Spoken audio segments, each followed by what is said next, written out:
All right, man. I'm sure you've probably seen this a lot too. You and I, obviously, we're on TikTok pretty often. We both interact on TikTok a lot. We do stuff for this podcast on TikTok. But I have started to notice some things, and I wondered if you noticed them. And I was actually I found something that I thought was really cool. I'm gonna share this with you today because I want to see what you think about the fact that, I mean, and I'm sure you've seen it everywhere. TikTok. People on TikTok essentially have their own language. Have you kind of noticed this everywhere? Yes, they absolutely do. It's pretty interesting and confusing when you first get there. But it's extremely confusing. I mean, these people. I say these people. We're them, by the way.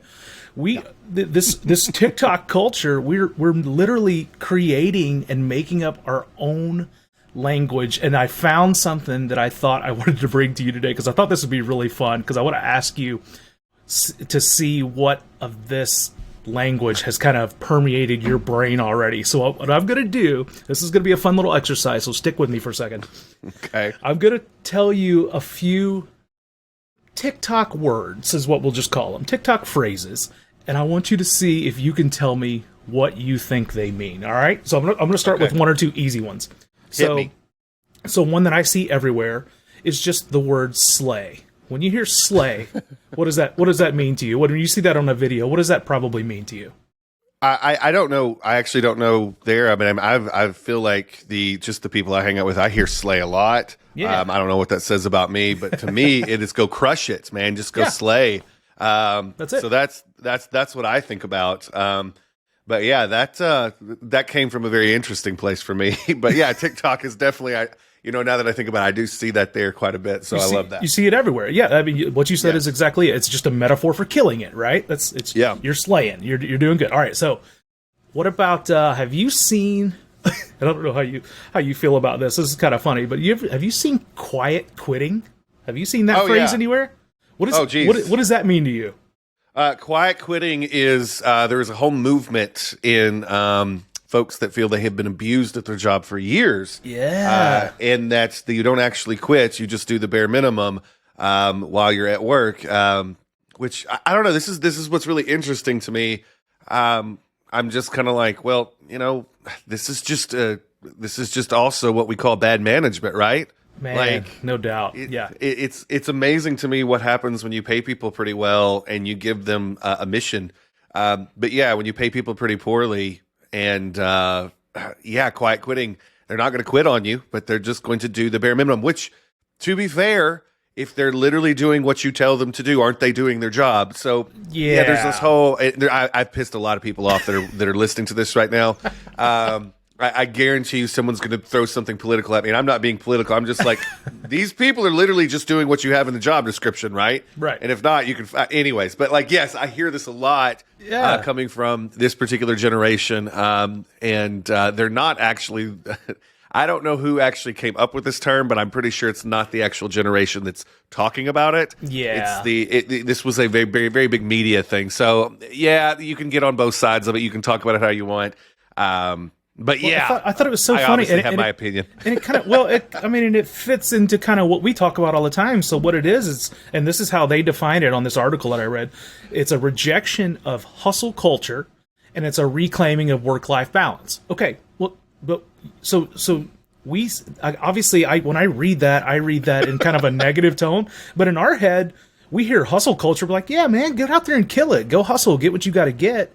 But then we also, from the same side of our mouth, talk about developing a work-life balance and living this backpack lifestyle and stuff like that. So this is one I don't exactly connect with because I kind of feel it both ways, right? Well, and I think the idea is, you want to get me really going on this. This is something that we're seeing. An old way of working is dying, and a new way of working is coming on, and it was all sort of brought on by certain things. But yes, very, very big thing that we see on TikTok right now, because it is something that has been thrown at this generation as a negative. And the problem is, we do have to fix the way that work works. And I think people that have been working for years in that culture that are older think, things need to get better. But, I think sometimes it's hard to sort of put your finger on what is better when it's what you're used to. So, but yeah, it's such a big TikTok thing right now, and I see it all over the place too. Well, it's so funny. I mean, obviously we're very simp I don't know if you saw what I did there. We're very simp because that's us expressing sympathy. There's another one. We That's not that you should be careful with that one. That's not what simp means everywhere on the internet, my friend. Oh gosh. Okay. Well, I'm gonna have to do a deep dive on the side to figure. Yeah. So we'll fix that in editing. That'll be taken care of. So one thing that we do right before we get on every single podcast, I say I do this because I definitely do. I check my hair, I check my face, I make sure I sound good, stuff like that. We're doing a vibe check. That's what that is. That's a vibe check. 100%. And I think, when you get into sort of this world, it is important to get your vibe checks in before the camera turns on. So one of my big vibe checks is usually I have a standing desk back there. And so the vast majority of the time when I'm doing webinars, I have to up that desk. And that is sort of one of my vibe check things is I can literally quantify this with sales. Yeah. When I'm standing up talking, my sales go up.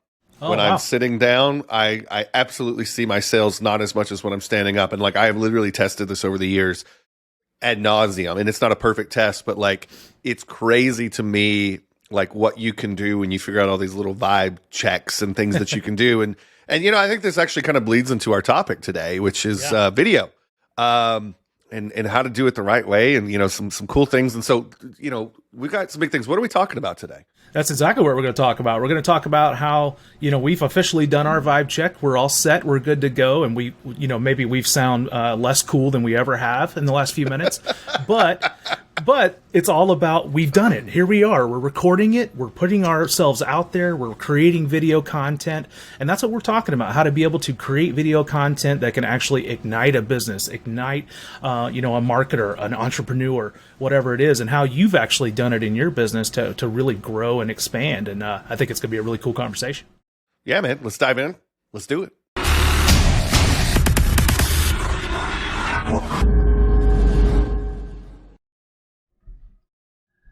All right, man. I'm really excited to get into this today. I think it's safe to say, man, that you, in general, wear a lot of hats in your business. I think you'll probably agree with that.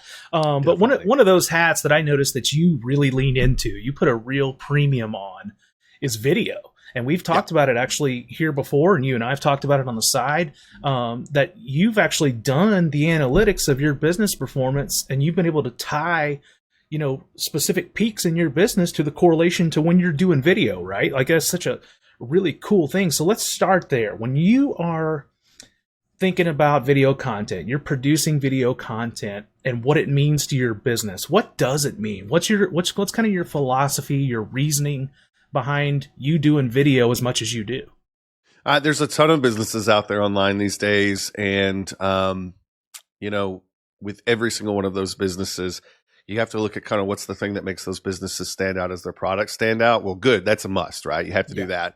But the thing that sort of goes down to the core of all businesses out there is we want to do business with people that we can look in the eye, period. That's this is this built-in human thing of, that goes back probably just thousands of years, is that we want to exchange and we want to do business with these people that we can actually look in the eye. And this is, I'm sure there's some weird caveman stuff that's built into this.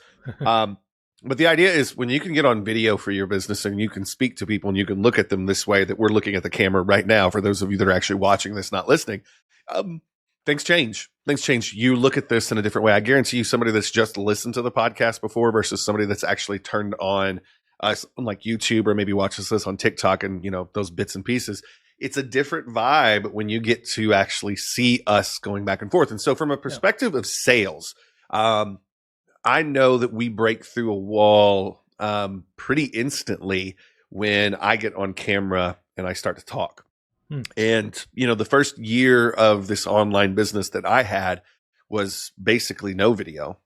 It was very much sales pages and PDFs and things like that. And there was not a lot of video stuff. But I looked around because, in that first year I was like, well, maybe this is going to go away. Maybe this business won't last. I'm in the chiropractic office. I'll do that for the rest of my life. But this business is cool and I'd like for it to not go away because I really enjoy this online business stuff. What are the people that are doing significantly better than me doing differently? And so first year, I had banked about, I think I had banked about $50,000 into an account, just selling information. Sure. And I was very jazzed about this because I was like, well, this is a great little business. But tax time was coming up, and I was like, I need to spend some money on my business at the end of the year so that I get to, get something out of it. And this is a perfectly legitimate thing to do right now to, I've made this money. There's not a lot of expenses with this. What am I going to do? Right. And around that same time, I was like, okay, all the people that are making more money than me doing what I do, their faces on video. That's it. That is the core difference between what I'm doing and what they're doing. And of course, there were some differences other than that, but that was one of the things that I could immediately put my finger on. So what I did is I got online and I went to, I think it's B&H Photo Video, whatever that site is. It's like a huge photo video site that they sell equipment. And I went on a little bit of a purchasing spree.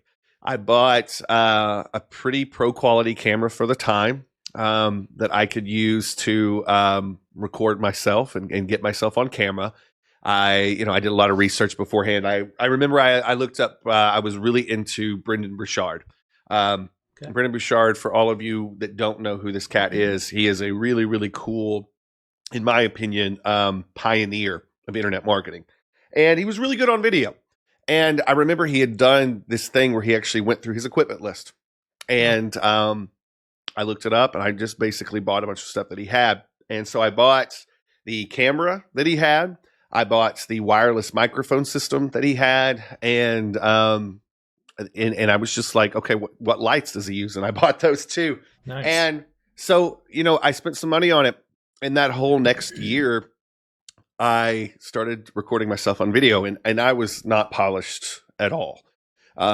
It was not like I had trouble talking, but I was not polished into looking to a camera and being, and understanding what I was supposed to do and how what I did came off. Go ahead. Yeah. What kind of stuff were you doing? Like when you say you're putting yourself on camera, like what kind of things were you doing just to kind of get your feet wet? I was literally getting on camera and doing so I would write a sales letter for like a product, but I got to the point where I was actually doing a video, which kind of going through this stuff too.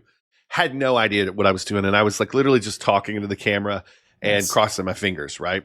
Well, but I put it up. I put it online, man. And, I can trace some of that stuff back and it was pretty poor. But I was getting on camera. And the thing was, as bad as it all was, I mean, like the first month that I did it, the income monthly shot through the roof. Like it was just a marked difference between what I was doing before and what I was doing after, because I believe that people were like, oh, this is that Adkins guy that we've, kind of heard something about, but like there's a face, and that's what he looks like. And I think sometimes some people get into this mode of, I don't want to be on video because I'm not good at it. That worked for me. People were like, oh, this is a real person. This is not some polished salesperson. This is just a real person who lives, in Arkansas, Missouri, and he's doing his thing. And if he can do it in Arkansas, Missouri, he's not from New York. He's not from LA. He's not someone that has a lot of experience. Obviously, you can tell from this video. But he's doing it. He's making money doing it. So yeah, I'm in on this. And so, it wasn't that it was incredibly polished at first. It was just that we were doing it, putting ourselves out there, and people were able to bond with me in a way that they weren't able to before. And that was the big thing with video to start, is like a lot of people are like, well, I'm not going to start doing video until I have a plan. You don't have to do that. A lot of people just want to see you on camera. I have a very good friend that just ran for a school board in her town. And the town that we're all from, she was actually our class president, man, because me and you went to school together. Yep. And I was her vice president, and so I've gotten to know her over the of course when we were in school, but over the years as we were planning reunions. And she ran for school board, and I think one of the really cool things that she did over the last few weeks before the election is she really got on video, and I didn't think that these were overly produced videos. It wasn't like there was this big expensive setup. She sat down and she talked about her issues. And she could have done that on a website and something written, and she absolutely had some things like that done. But like the idea was like watching her come back and forth. You got more of the human element of who she was. And I think that's important. I think that, when people are making decisions, if they feel like you're talking back at them, it's important. So from very much a perspective of where I started with this, it was, I don't know what I'm doing. but I see what other people are doing. I'm going to try to do this. And I just started getting out there. And as bad as it was, there was a reaction. There was results right out of the gate. Now, moving down the road, we started figuring out more of what we were actually doing. And I guess we can get into that. But that was the start of it all. Yeah, that's awesome. And I think everyone within earshot of this podcast, everyone that we talk to, can learn something from the fact that sometimes you just got to do it, right? Like, that's all it takes. Turn on the damn camera, turn on the microphone, just talk, just speak from the heart, speak about what you know, because every business owner that we know has a great deal of knowledge about the business they work in. So all you got to do is turn the camera on and talk about it. And we're going to talk a little bit more about that, Rod. Definitely want to ask you some specific stuff about that. But so as you've kind of graduated more towards, kind of some of the more recent stuff that you've been doing, what kind of, over that time, what kind of content have you seen really produce, like really drive success? So, and then also, and kind of a two-part question here for yourself, but then also, what about the businesses that you're working with? What kind of content are you seeing that they're producing, or you're setting up for them, that are seeing the best results? So when I first started, there was one video in particular that took off for me. Okay. And when Facebook first kind of started with the news feed, that first started to kind of come out, that, you'd see your friends pop up in your newsfeed. This seems like ancient history at this point, by the way. Doesn't it? Yeah.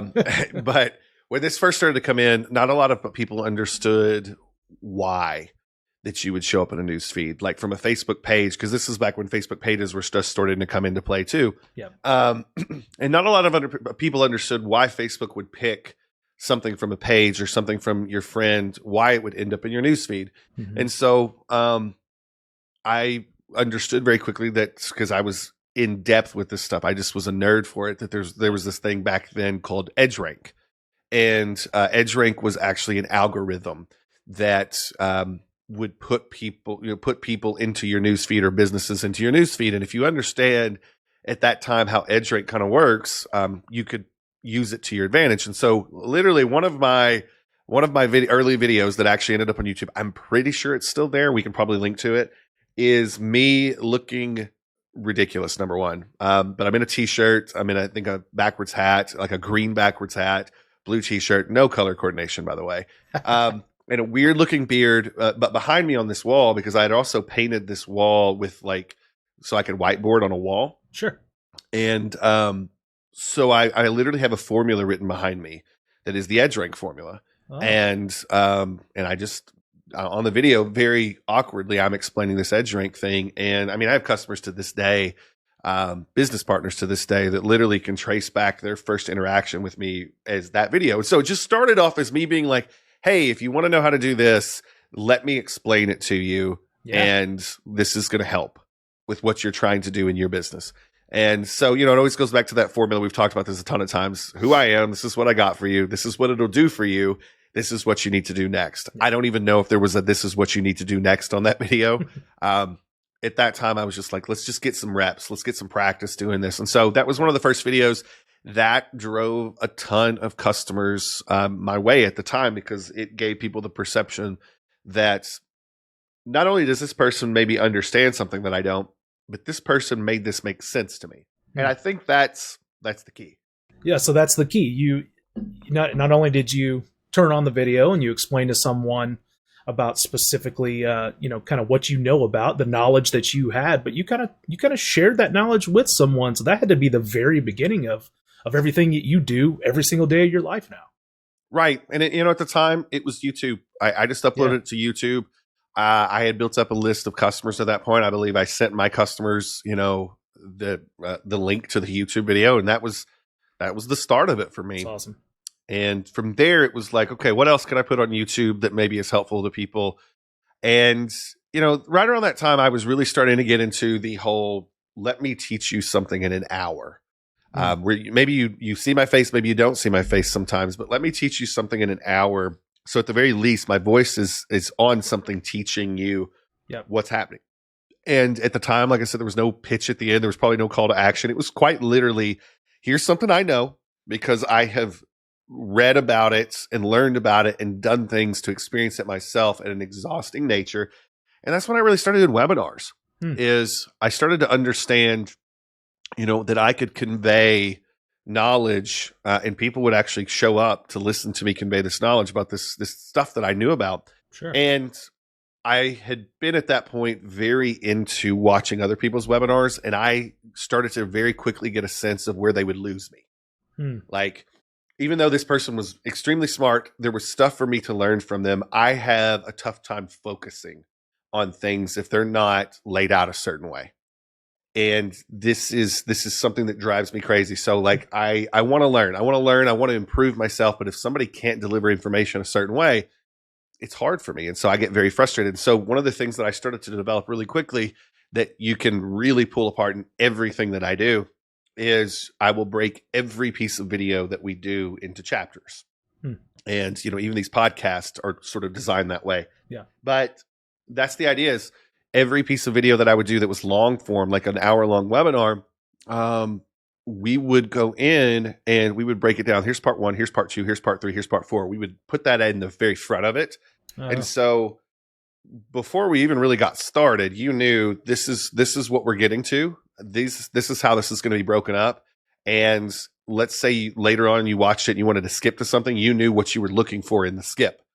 And so not only did I have a table of contents at the beginning, but for every section of my teaching on a webinar, I would have a slide that would kind of mark out, this is the beginning of this section and this is the end. Yeah. And so my content really quickly became something that was not only, I think, good for people that were showing up live, but it was also something that had a lot of long-term value for people because they knew they could always go back to it and quickly get to what they needed, rather than having to watch the whole thing. And I think that's the thing that we miss a lot of times is some of the stuff that we're talking about, even if it's great stuff, people don't care about. They care about this one piece. And so are you setting up your content in a way where people can skip around to the thing that's most relevant to them? That's how you can start appealing to a lot more people. And like I said, all that is for most of it is like 8th grade English. It's put the things in the first part, your introduction, the 4 things that you're going to talk about. And then, and in that next section, make sure they've got places where they can go. And that's the thing. If people can navigate your content easier because you give them visual cues in your content, that's great. One of the things that when I'm doing face videos, if you want to make your face videos more valuable and you're teaching 4 things, have some sort of visual cue that pops up at the bottom of the screen, like a graphic that pops in. Part 1, this, part 2, this. People will be able to like go back and forth really, really quickly through stuff. That makes your content more valuable right there because they don't have to listen to the whole damn thing to get what they actually want out of that. And I think that, just a clever little hack to make everything you do more valuable is think about your video content like a book and put those little visual cues to let people jump from chapter to chapter and go to the ones that they want to. Yeah, that makes 100% sense. And I think a lot of different, businesses, marketers, entrepreneurs out there can learn a lot from that. So, and I want to make sure that we come back to this because obviously you're building on the things that you're doing specifically to kind of build your piece, but how does that translate to me as a small business owner? If I'm a chiropractor, if I'm we talk about pizza restaurants all the time, a lot of the business owners that we work with all the time that are either dipping their toes into producing video content or, maybe they've been doing it for a long time, but not seeing the best results. How does what you do every single time you put on a video translate to what they can do? Well, so one of my favorite burger places that you've got in St. Louis, I don't have here. It originated in New York, but it's the Shake Shack, I believe. Oh yeah. So one of my favorite pieces of video content for any small business that they've ever done is there is a clip of the guys that started Shake Shack teaching people how they make their famous burger, like how they make the sauce. No, it's not the exact recipe, but it's from the people that actually made the exact recipe, and they give you an approximation of how to do it. And it's literally them walking through how to make this burger. Wow. And so, right away, I love this burger. I can't get it anywhere close to me. I go in my kitchen, I make it. It's one of the best burgers I've ever made at home. Like, nice. It blows anything else that I've ever done away or most of the people around me have ever done, in my opinion. But it's not because I'm incredibly talented. It's because I stole this great piece of content from these people that are pros at it. Here's the thing. Does that make me want to go to Shake Shack any less? No, it actually makes me want to go there more. And that's the thing. They taught me something. They gave me this little thing that improved my life a little bit. And I am more endeared to that brand now, because not only do they have something good, but they taught me something too. And so the second that you kind of move over from that spot of being a producer that people can buy something from you to being a producer that produced a piece of content that taught someone how to do something themselves, you live in a different part of their brain forever. And every time I'm in St. Louis, I will go out of my way to go to their restaurant and get something. Yeah. Every time I'm in any city that has one, because they're not just a restaurant to me now. They're somebody that's taught me something. Yeah. And so, I think, as a chiropractor, as a, restaurant, go teach people something. It's not going to cause people to come see you less. That's the thought that a lot of really small-minded, I don't want to say small-minded people. I want to say people that are sort of stuck in a small-minded business process, because everybody can change. And I think when you're sort of stuck in this small-minded business process, you think if I teach somebody that's going to keep them out of my business or to do something at home that I would do in my business, that you were losing business. No. Nobody is coming to a restaurant most of the time because they couldn't do something at home. They're coming out for a special occasion. They're coming out for social. They're coming just to get out of their house because they don't want to do the work that night. Right. And so show them how to do something. Show them how to, and when you do that, you are locked into their brain, especially if they can watch you doing it. Like I have watched so many how to make pizza videos in the last little bit. And I am 100% locked to some of these folks, and I will seek out where they actually work when I'm in their city to go to their place because they are locked in my brain now. Chiropractors too, that's where I come from. And like some of the best things that I ever did to grow my practice was just create a little video that would teach people how to get rid of tension headaches, how to get rid of some low back pain on their own.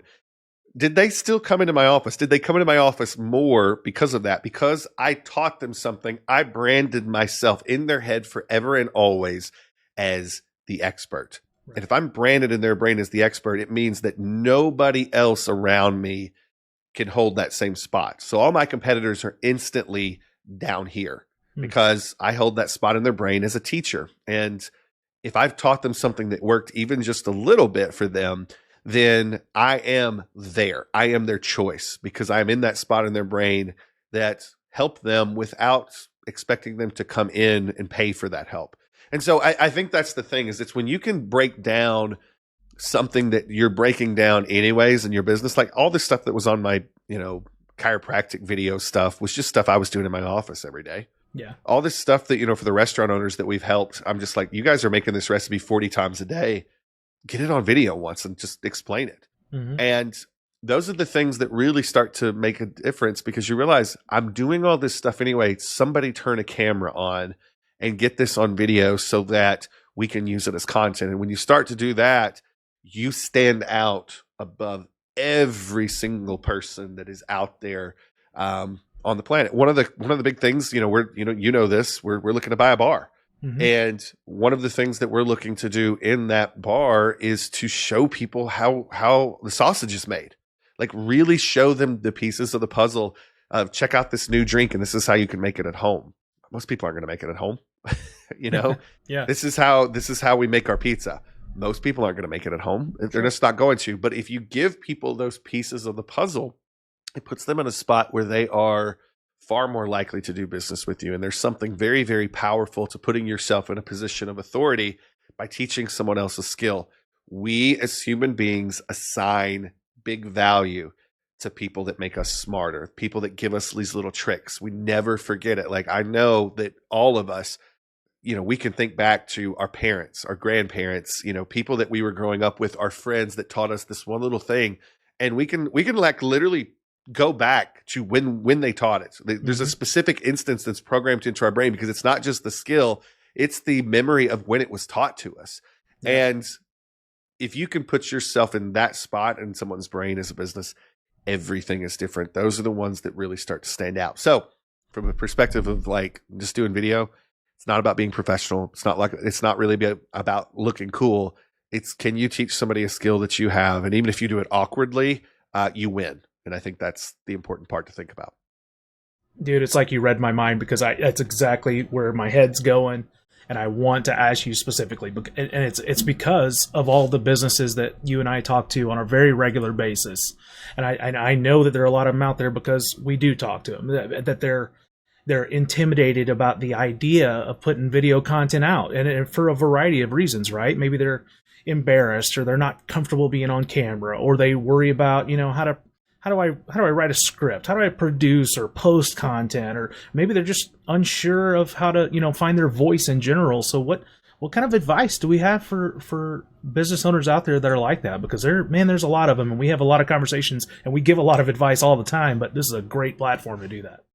I think it's okay to suck at first, and you got to give yourself permission to be really crappy at first. You only get polished at something by doing it. You don't get polished because of natural ability most of the time. Sure, there's people that just we're born for the camera, but they're extremely rare. And I think that the key for me has just been an incredible amount of self-imposed training. Yeah.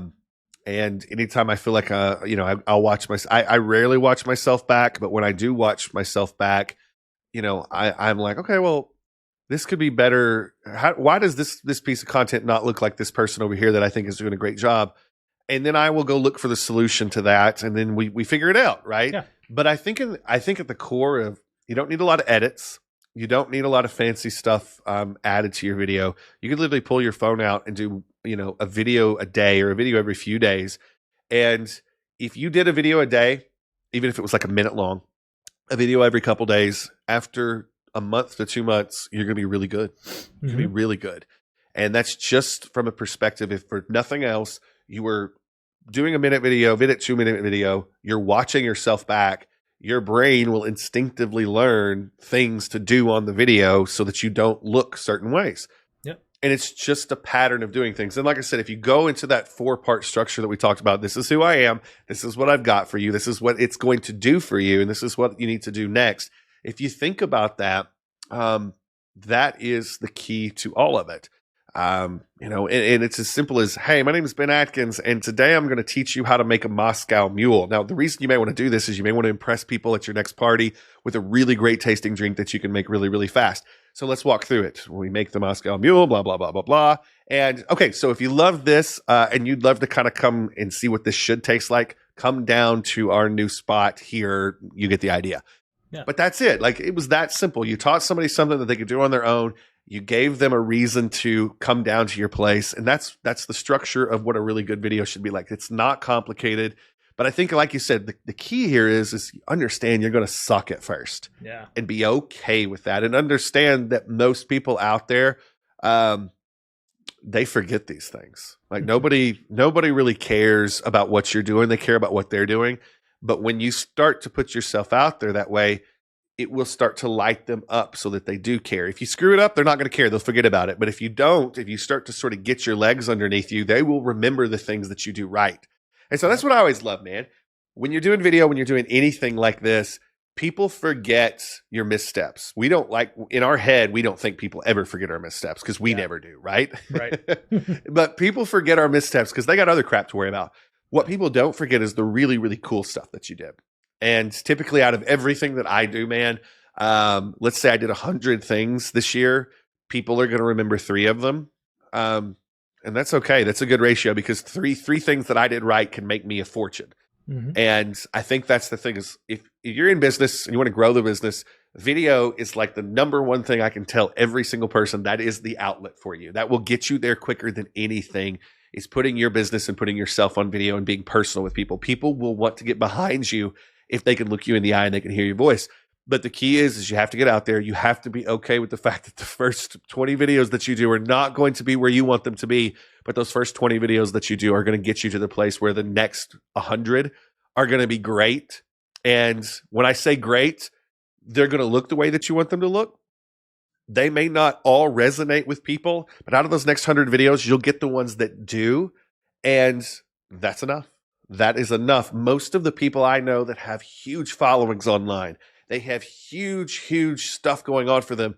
It started with one little video. One of my favorite people that I follow on YouTube, Peter McKinnon, he's this great, great storyteller. He's a great cameraman. in terms of like he's just a wonderful photographer, but also video content's amazing. So videographer too. But Peter was putting some stuff out. His career started because of one video. There was one video that was like a minute long where he was doing some things and this thing just blew up for him. What people miss is all the stuff that came before that. They miss all the misses, but like nobody cares because now like everything Peter puts out, he's got this huge audience that's watching because he started with this little video that worked. But people forget there was all these videos before this video that didn't work. He stumbled on what he was doing because he was doing it consistently. And I think that's the thing is set yourself up a plan in your business for video. Okay. This is the number one secret to doing video. Set yourself up a plan where every single week you are going to shoot 2 videos that you're just teaching something about your business or about what you do that people could get benefit from. And just every single week, say, I'm going to do 2 of these. I'm going to do them on Monday at 5:00 and I'm going to do them and I'm going to put them out there no matter what. All right. So we're going to do them on Monday. We'll push them out on Tuesday and Thursday. Right. But every single week doing it. And what will happen is after 4 or 5 weeks, you're going to get really, really comfortable with yourself on video. You're going to get really, really comfortable with teaching people things. And here's the fun part. People are going to start responding to your video and telling you more of what they actually want. And then as you hone that in, that's when you start to go viral. That's when you start to blow up because you understand what people are actually wanting to hear from someone sitting in your level of expertise. And then the gloves are off, man. It just goes crazy. Yeah, it's really funny. Something you said just then made me think of something else too. I read an article recently, and check this out.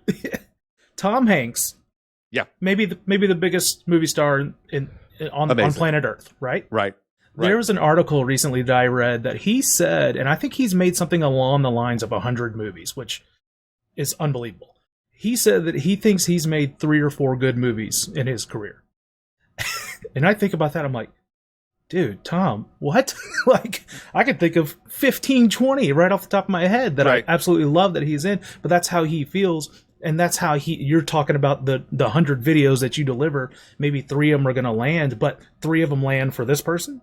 And then another 3 land for this person. And then 10 land for this person. And then all of a sudden you've got virality behind you. So obviously on a much grander scale, but Tom Hanks is preaching the same thing you are, man. And that's what it's all about. I think that's awesome.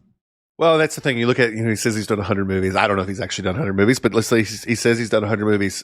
We can think of like probably 15 to 20 that we absolutely love. Absolutely. He can think of probably 3 that he thinks are, really, really good. And I think that is such a perspective of looking at this as the way it is looking at it as an artist. You get to be really, really good at what you're doing by doing it a lot. Now, maybe you're doing chiropractic a lot. Maybe you're doing pizza a lot.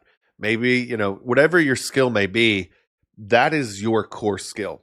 What video is this skill that you can learn that gives you a megaphone to get more customers. And this is my thing. This is why I believe that every single business out there should learn to do video at least on a low level. Because if you learn to do video on a low level, everything that you're already skilled at gets pushed out there. And then that's the thing. Once you have this audience that starts to come because you're putting yourself on video, everything that you do is going to improve drastically because number one, feedback, but number two, you get more comfortable in how you present these things. And so I think that's the thing is the people that never really grow their business, the people that never really get any bigger than a certain level, it's because they are afraid that if they put themselves out there, they're going to lose what they already have. That is rarely the case. That is rarely the case, but they have to protect what they have, right? Yep. The idea here is this. When you start putting yourself out there, you will make some missteps. It will not cause you to, unless you're just a terrible person. And some of you may be listening to this. I don't know. I'm just kidding. But the idea is if you put yourself out there, what's going to happen more often than not is you're going to create a little mini community. Like we have a little mini community of people that listen to this podcast. We really do. We have a little mini community of people that buy our products. Now, I mean, grand scheme of things, it is a mini community. I don't think it's a mini community. It's a lot of people, but but in the grand scheme of things, it is a mini community. And that's the thing that you got to realize. Once you have that mini community, that community will help you shape your thing that you're doing into something that is more polished, that will cause you to be in a spot to where you can appeal to a mass audience. And that's the thing. That never happens if you don't start putting yourself out there. And so, the challenge that I have to everybody that wants to grow their business is maybe terrified of getting on video is just do 1 to 2 videos a week, put them out there.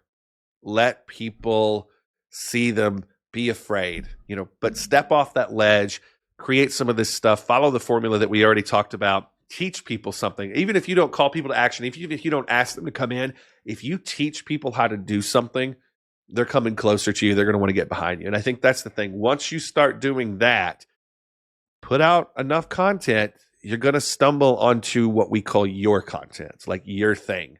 Yep. And hardly anybody I know that does what we do, that does video, that does marketing the way we do, hardly anybody I know had a plan that worked. They just didn't. Yeah. What happened was they had a plan, they did it, and along the way, something happened that a light bulb went off in their head that like, oh, it was all, we accidentally stumbled into something that worked for us, but we accidentally stumbled into something that worked for us because we were constantly doing and putting things out there so that we could find those accidents. And that's the thing with video. If you were to literally trace my video experience along the way, you will see points to where I did something and it worked, and then almost everything after mimicked that. Yep. Like you can literally follow the timeline of people of when they did something that they got a different response, a positive response, that everything started to look that way. And this week, man, absolutely this week, we did some things differently. I mean, I made the tiniest of altercation to what I was doing in something last week, very, very tiny thing, and got a huge response. And then this week I said, okay, we're going to take that. We're going to do it again, but we're going to change this other small variable. Immediately, a bigger response than the week before. Wow. And that's all it is. It's those little accidents that you fall into because you're doing things on a consistent basis where things start to happen. And if you're putting yourself out on video, you're going to get a response, number one. Like it's just so hard not to get a response when you're putting video out. And when I say put it out, just go share it to your Facebook page, share it to your Instagram. Like we're not talking anything crazy, but once you start getting that response, you're going to start to understand these little things that you can do that take it to the next level. Plus you feel a little more comfortable because you see yourself looking back at you and you're like, okay, don't do that again. Don't do that again. And over the span of a few weeks, things start to get easier. Awesome. Every single podcast we do, you and I sit down, we talk about the things that we're learning from the things that we're doing, right? But we're also always learning from other people. And you've already pointed to several folks that you kind of learned from along the way. But I always want to spend time giving flowers because you and I are fans of a lot of different people. So let's give some flowers. Who out there from a video content standpoint, beyond what you've already mentioned, because I always like to just get some specific names out there that we can help promote because we believe in what they're doing. What kind of brands, individuals are you seeing out there producing video content that's drawing you in and maybe even giving you some ideas for stuff you're doing? One of the early ones was a guy named Frank Kern. He's big in the online marketing industry, and he put out a video called "How to Create Your Perfect Day." And so you could actually probably go find that on YouTube somewhere. It's absolutely a masterclass in something that there may have been a call to action at the end. I don't know, but like I go watch that video every two or 3 years just because I'm like, it's just a good piece of content, right? Yeah. And I'm pretty sure he stole that content from somebody else, but like Frank made it his own. Sure. And even though I know where that content probably originated from at this point, I'm not watching that other person's stuff. I'm watching Frank's because Frank's the person that introduced that content to me. And so Frank Kern is an absolute excellent person to follow in terms of that. Somebody else that I think is incredibly good at this is Charlie Puth. Charlie Puth is a musician that you've probably heard him on the radio. He's got some pretty big songs. But Charlie does some great videos on like TikTok, YouTube, things like that, where he shows you how he builds a song from scratch. And he's really showing you the magic behind what he does. And it's really educational from a musician standpoint. But it makes me want to listen to more of Charlie's stuff just because I'm like, Charlie taught me something. Like Charlie has a different place in my head from before because Charlie's really not my type of music usually. But like Charlie taught me something. So like I'm in his corner. Yeah. Another person that is incredibly, incredibly good at video content in terms of like how the sausage gets made is Taylor Swift. And I know I'm leaning towards musicians, but like go find some stuff where Taylor Swift is going through her songwriting process and sort of the frustrating nature of what that looks like watching her create songs. And you'll see that like this is why she brings people in a lot closer. If I had to get into, some more like small business examples, I would absolutely point, you all to that Shake Shack video. Just absolutely amazing in how those cats gave out one of their secret recipes, and just they probably sold a ton of more product from giving out a secret recipe. And I think those are some big ones for me that I really think about. I'm like, everybody can do this no matter the level. It's just about showing people how you do what you do. And yeah, I mean, I would give props to those people all day. I'm so glad you said Charlie Puth, because I totally agree. I came across something he did the other day, and he was putting a song together, and he literally closed the door and heard it creak. And he went, wait, that I can incorporate that. And then he did something else. And these are just like standard things he's doing around his house, but he hears a sound and he's like, this is how I can do it. But that what you said at the end there is absolutely perfectly right. It's them sharing with their folks, which obviously is already creating engagement, kind of a collaboration with their fans, but it's showing them how they do what they do. And it's the same thing from a chiropractor or for a pizza restaurant or whatever it is. If you can share that, it's really, really cool. Man, I'm glad we got to talk about this today. I think it's easy to see the sheer amount of video content that's put in front of us these days, whether it's on YouTube or Facebook or TikTok, but being able to put a face on your business, and you talked about this earlier, putting a face on your business, your brand, while also letting, kind of your personality shine, can make such a huge difference. I think it's such a good conversation to have.